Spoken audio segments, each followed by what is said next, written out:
So it's the morning of the parade. You always have to get here much earlier than you need to. But so we're just waiting to walk off. All the different floats and contingents are getting together. You've got corporations, you've got non-profit organisations, you've got so many religious groups. For example, right here I'm just walking past the Lutherans. I would be an openly gay Lutheran bishop if that was me driving my car. Can you wave? Thank you.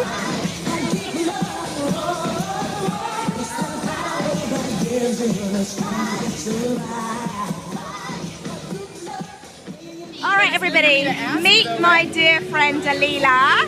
Hello. And her daughter Phoenix. Hey Phoenix. And then we have Sierra, is that right? Yeah. Good, okay, so Dalila, just carry on the conversation. What are you explaining to these girls? Okay, so they were asking, they saw the ladies over there who were dressed in drag doing the cheerleading, and they were asking me, what is that? Is it offensive to women? Is it okay?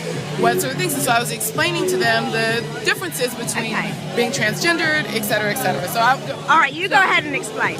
So people who identify as transgendered feel like they were born in a body that's opposite of what they feel like on the inside they are. So it's girls who are born and feel like they're really boys on the inside, or boys that are born that really feel like they're girls on the inside. And then there's some people that consider themselves gender neutral that don't identify either way, right? There's other people who like to dress up in drag as the different people, male or female, for the sake of performance. So they know that they're men or they know that they're girls, but they also really love to dress up as the other and do performances like singing, dance, and a lot of them are really, really fierce and beautiful and amazing. So those gentlemen over there who are dressed up as ladies, I believe are probably doing drag. I don't think any of them are probably trans. Like, they don't strike me as somebody who's identifying as something other than what they are. They are definitely dressed up for a performance. And you will probably today see both. You will see people who identify as trans and people who are also dressed in drag, looking fabulous. Does that make sense now? Yes, and I'm seeing tons of them walking around as we speak. So, Wells Fargo does pretty well on their marketing of diversity and inclusion. They bring bloody horses to the parade.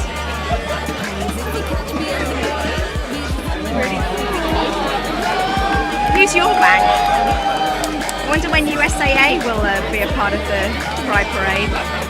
They're saying it's the Holy Trinity. I don't know, what do you think? I think it's wrong, is it right? It is. It just is what it is. It's humanity. We have Jesus parting the ways of the HRC flag.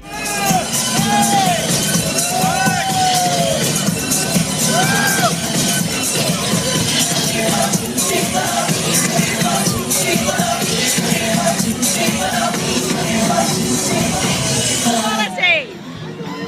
Now. Okay, so I'm walking down the street in the LA Pride Festival 2013, and I have to say it's much quieter than many other parades. I suppose it's because it's not at night. Usually in Houston everyone's drunk and kissing and making out. This is during the day and it's rather controlled. So let's see what happens. We have this awesome flag right here and great volunteers. We need a bit more noise, right? Everyone's so subdued. This isn't a gay pride parade. This is a little walk in the park. There's no beads or anything like that. We're giving out stickers. But we're shouting for equality. What do we want? Equality. When do we want it? Now. Okay, we're running, but over there are the protesters. They've got like a sign saying homosex is a sin. And there's a rainbow flag right in front of it. It's really, really funny. So there's the counter protest. That's it. It's small.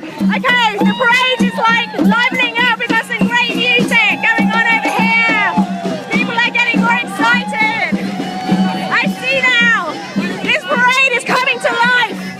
We're getting some more action here. Equal rights. Now. Yeah, seriously, it's getting hot and sweaty out here. That was so cool. We just passed the press pit, and as they announced who we are, and we did a whole circle with this massive flag.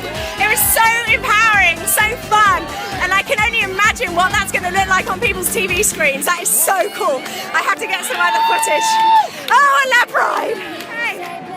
This is it, folks. We just did the Pride Parade. Now, wonderful. Yes! Any best bits, any memorable moments?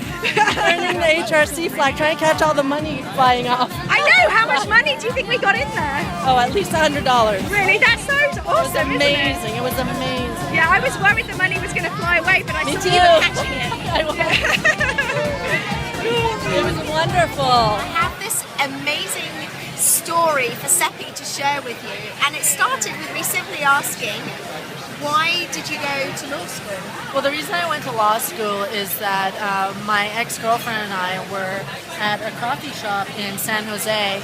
We're about 22 years old. We're in college. So this is about 14 years ago. Yes, and we were sitting down holding hands, and the management had recently changed. It was originally a gay-friendly coffee shop, but the management has changed, and suddenly I felt a weird nervousness in my stomach, and I see the manager and a police officer standing, towering over us. Yes. And the manager looked at us, and the police officer looked at us and said, "The management doesn't want your kind in this establishment." And the officer winked and blew a kiss at me. Okay, so how did you feel with the officer winking and blowing a kiss?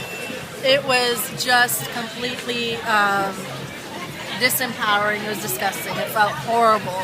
Sleazy. I yeah, mean, it come was on, very he's just sleazy. like It was really being so gross. discriminatory against you, Yeah. and then like this slime ball is Oh my bringing God, you it a was kiss. horrible. But what I find amazing is like we have to remember this was 1999.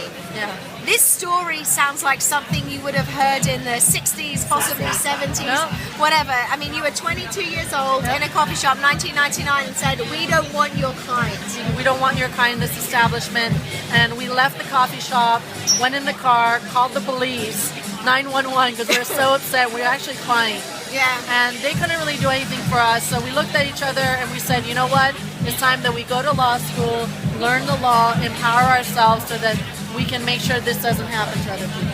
Yeah. And so that's what you did, right? You went to law school? I went to law school and started getting involved with organizations like the gay lawyers groups, HRC, and I've dedicated most of my career in the law to volunteering for these organizations. Can you imagine being kicked out of a coffee shop for holding your wife's hand today? Oh no. So basically, do you want it to happen so you can kick someone's ass? I actually don't want it to happen. I feel like I've kicked enough ass in the past decade with the civil rights stuff. Good for you. Yeah. Good for you. Well, thanks for sharing your story. You're welcome. Great hanging out. You too. My Fiona, friend thank Seppi. you. Yay. So post the parade, this is what is happening. Most people are just going to bars and clubs. I'm just passing the Abbey, which is one of the most famous LGBT bars in LA. But to be honest with you, I'm such an old woman these days. I've absolutely got no desire to go partying and drinking. Promise. Midtown.com cock ring toss. Rather interesting. I'm rather scared. I'm not quite sure what to do with a cock ring myself.